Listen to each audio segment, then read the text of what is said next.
Hello friends, PS the professional में आपका स्वागत है। फ्रेंड्स, जीए की रेट फरवरी 2024 से क्या होगी वो हम देखेंगे। जैसे कि सभी बैंकर्स अभी सैलरी का वेट तो कर ही रहे हैं, सैलरी जब बढ़ेगी तब बढ़ेगी, लेकिन जब डीए बढ़ता है तो एक एक्सपेक्टेशंस रहता है कि चलो सैलरी में थोड़ा इंक्रीमेंट रहेगा, तो वो सभी के लिए एक एक्साइटमेंट रहता है कि कितना बढ़ेगा ये जानने के लिए।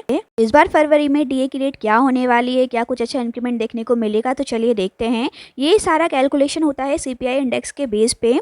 अक्टूबर, नवंबर और दिसंबर, इन तीनों के जो भी सीपीआई इंडेक्स होंगे उसके बेस पे कैलकुलेट होता है कि डीए की रेट कितना होगा। तो अक्टूबर और नवंबर की तो एक्सपेक्टेड सीपीआई इंडेक्स जो है वो रिलीज़ हो चुका है। 138.40 है अक्टूबर का और 139.10 है नवंबर 2023 का। अब जो दिसंबर का है वो अभी रिलीज़ हुआ नहीं है, लेकिन अगर एक्सपेक्टेड देखा जाए तो उसके अकॉर्डिंग जो एक्सपेक्टेड बैठता है वो रहेगा 139.50 सीपीआई इंडेक्स।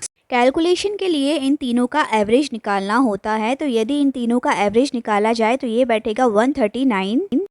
अब जो एवरेज यहाँ पर सीपीआई इंडेक्स आता है उसको बेस ईयर टेबल के अकॉर्डिंग मल्टीप्लाई करना होता है। इन्हें अगर राउंड फिगर हम कर लें तो 9138 पॉइंट्स हो जाते हैं। तो अभी जो पॉइंट्स मिलते हैं इनमें से जो 11 बीपीएस के अकॉर्डिंग जो मर्ज हो जाते हैं उन्हें हटाया जाता है। तो यहाँ पर 6352 पॉइंट जो कि ऑलरेडी मर्ज हो चुके थे उन्हें हटाया जाएगा। तो जो रिमेनिंग पॉइंट्स आपके बचते हैं वो बचते हैं 2786, यानी कि 2786।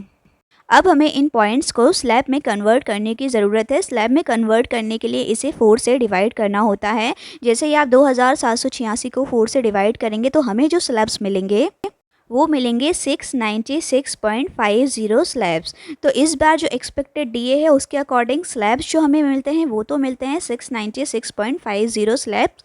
अब इसे अगर परसेंटेज में कन्वर्ट किया जाए तो परसेंटेज में कन्वर्ट करने के लिए हमें मल्टीप्लाई करना होता है 0.07 से। ऐसा क्यों करना होता है? क्योंकि ये पर्टिकुलर डिसाइड होता है कि जो भी स्लैब्स आएंगे तो पर स्लैब्स को कितना माना जाएगा और उसके अकॉर्डिंग परसेंटेज हमें मिलता है। तो 11 बीपीएस के अकॉर्डिंग फिक्स है कि 1 स्लैब इज इक्वल टू 0.07। जैसे इसे मल्टीप्लाई किया जाता है जो परसेंट आपको जो मिलेगा वो मिलेगा 48.75%। यानी कि इस बार जो डीए की रेट रहेगी ओवरऑल वो रहेगी 48.75%।